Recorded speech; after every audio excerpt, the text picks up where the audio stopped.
নমস্কার বন্ধুরা, welcome to আরকে sports. আশা করি তোমরা সবাই সুস্থ ও ভালো আছো। তো আজকের এই ভিডিওতে কিছু গুরুত্বপূর্ণ আপডেটস রয়েছে যেগুলো এক এক করে এই ভিডিওতে শেয়ার করব। তো এই চ্যানেলে প্রথমবার যদি এসে থাকো অবশ্যই এই চ্যানেলটিকে তোমরা সাবস্ক্রাইব করে নিও। তো শুরুতেই যে আপডেটটা দেবো সেটা ইন্ডিয়ান ফুটবলে একটা খারাপ খবর এবং খুব জঘন্য একটা কাজ কিন্তু হয়েছে। সচরাচর এই সমস্ত কাজ কিন্তু আমরা অবশ্যই ম্যাচে বা খেলাতে দেখে থাকি, কিন্তু ইন্ডিয়ান ফুটবলেও এরকম একটা জিনিস ঘটলো।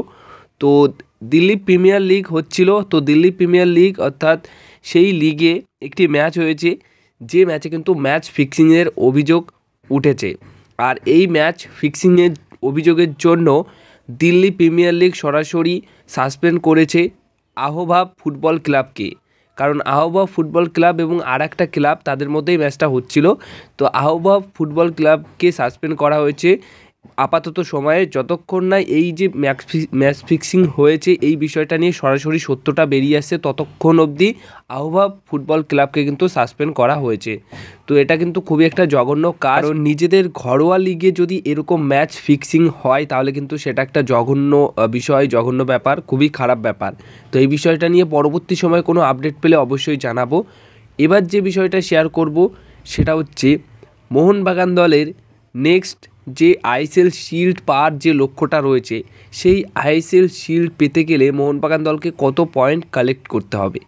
তো বাকি দলগুলোর কথা বলছি না, বর্তমান সময়ে দাঁড়িয়ে মোহনবাগান দলের কত পয়েন্টস হলে মোহনবাগান দল সেই আইএসএল শিল্ডটা জিতে নিতে পারবে সেটাই তোমাদেরকে জানাই। তো দেখো, এখনও মোটামুটি 6 থেকে 7টা ম্যাচ বাকি রয়েছে।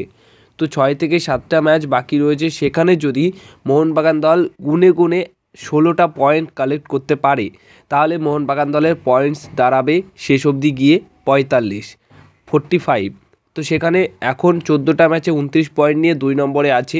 বাদবাকি মোট অন্তত 5টা ম্যাচ মোহনবাগান দল যদি জিততে পারে তাহলেই কিন্তু 1 নম্বর থেকে আইএসএল লিগ শিল্ড জিততে পারবে। যেহেতু এইবার ম্যাচ সংখ্যা একটু বেশি রয়েছে, যার কারণে বেশি পয়েন্টস যাদের থাকবে তারাই কিন্তু কোয়ালিফাই করবে, তাই বেশি পয়েন্টস অবশ্যই এই লিগে হতে চলেছে।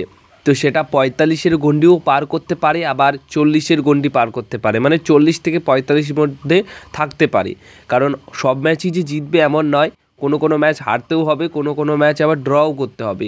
তো সেই অনুযায়ী মোটামুটি হায়েস্ট পয়েন্ট হতে পারে 40, এইটুকু হতে পারে। আর তার থেকেও যদি বেশি হয় তাহলে 45-এর উপরে যাবে না। তো অবশ্যই যে কাজটা মোহনবাগান দলকে করতে হবে সেটা হচ্ছে আগামী 5টা ম্যাচ, 6 থেকে 7টা ম্যাচ বাকি রয়েছে, সেখানে 5টা ম্যাচ অন্তত মোহনবাগান দলকে জিততেই হবে। এইভাবেই তাহলে কিন্তু মোহনবাগান দল 1 নম্বর থেকে আইএসএল লিগ শিল্ডটা জিততে পারবে। FC Goa, Mumbai city FC, Jamshedpur, এই 3টে দল কিন্তু লিগ শিল্ড জিতেছে। তো এখন কিন্তু মোহনবাগানের কাছে এই মৌসুমে বড় একটা সুযোগ রয়েছে, সেটা হচ্ছে আইএসএল লিগ শিল্ড জেতার। সেটা যদি হয়ে যায় তাহলে কিন্তু 16 কণা পূর্ণ হয়ে যাবে।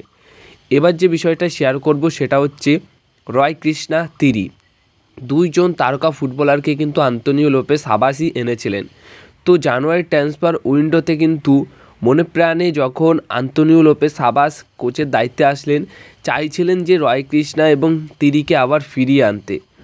কিন্তু কোচ আন্তোনিও লোপেস হাবাস নিজে থেকে চাইলেও সব কিছু কিন্তু অতটাও সোজা ছিল না বা সহজ ছিল না যে আবার রয় কৃষ্ণা, তিরিকে ফিরিয়ে আনবে মোহনবাগান দল। কারণ রয় কৃষ্ণা এবং তিরি এই 2 জন যে দলের হয়ে খেলছেন, দুর্দান্ত পারফরমেন্স করছেন এবং নিজেদের যে বিষয়টা রয়েছে, কারণ মোহনবাগান দল তাদেরকে ছেড়ে দিয়েছে, কখনোই মোহনবাগান দল তারা ছাড়েনি। তাই এই যে মনের ভিতরে একটা ক্ষোভ রয়েছে, এই ক্ষোভের জন্য হয়তো মোহনবাগান দলে তারা আর নাও ফিরতে পারে, কিন্তু মোহনবাগান দলের সমর্থকদের সবসময় রেসপেক্ট করে, এখনও তারা কিন্তু মোহনবাগান দলের সমর্থকদের ভালোবাসায় আপ্লুত থাকে এবং ভালোবাসে।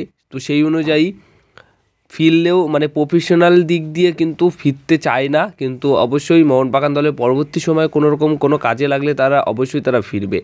কিন্তু এই একটা বিষয় ছিল যে জানুয়ারি ট্রান্সফার উইন্ডোতে এই 2 প্লেয়ারকে কিন্তু আবার ফিরিয়ে নিয়ে আসতে চাইছিল। বাট হ্যাঁ, বর্তমান সময়ে দাঁড়িয়ে মোহনবাগান দলের বিদেশিদের যারা রয়েছে তাদের মধ্যে কিছু কিছু বিদেশিদের এমন শর্ত ছিল কন্ট্রাক্টে, যাদের কারণে তাদেরকে ছাড়াও যাচ্ছিল না এবং যার ফলে হুগো বুমোসকে আনরেজিস্টার করিয়ে জন কাউকে রেজিস্টার করাতে হয়েছিল পুরো টিমটাকে ব্যালেন্স আনার জন্য। তো তো এই হচ্ছে বিষয়। বাট রয় কৃষ্ণা তিনি যদি ফিরতো আবার, তাহলে কিন্তু মোহনবাগান দলকে অন্যরকম আরও আমরা দেখতে পারতাম।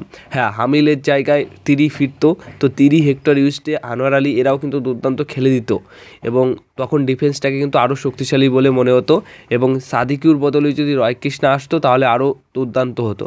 তো এইগুলো হচ্ছে এখন পুরোপুরি অতীত। বাট কিন্তু হ্যাঁ, আন্তোনিও লোপেস হাবাস তার পছন্দের প্লেয়ারদের এখনও ভোলেনি, এখনও তাদের মনে প্রাণে চায়। তো এবার যে বিষয়টা শেয়ার করব সেটা হচ্ছে হুগো বুমোসকে নিয়ে।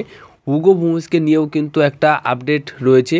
হুগো বুমোসকে নেবার জন্য মুম্বাই সিটি এফসি এবং ওড়িশা এফসি আগামী মরশুমের জন্য তারা কিন্তু ইন্টারেস্টেড রয়েছে। হ্যাঁ, হুগো বুমোসকে নিয়ে মোটামুটি সার্জিও লোবেরা তার পুরনো যে দল, সেই দলটাকে মোটামুটি আবার নতুন করে চাইছে।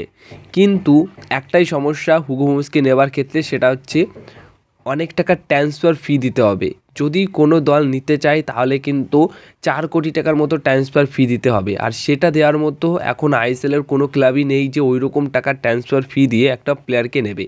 সেটা শুধুমাত্র মোহনবাগান দলই করে দেখিয়েছিল বড় বড় ট্রান্সফার ফি দিয়ে, আর সেই রেকর্ডটা কিন্তু মোহনবাগান দলের কাছেই রয়েছে। তো বাকি অন্য দল এখনও অবধি সেই রকম তাদের ক্ষমতা কিন্তু নেই।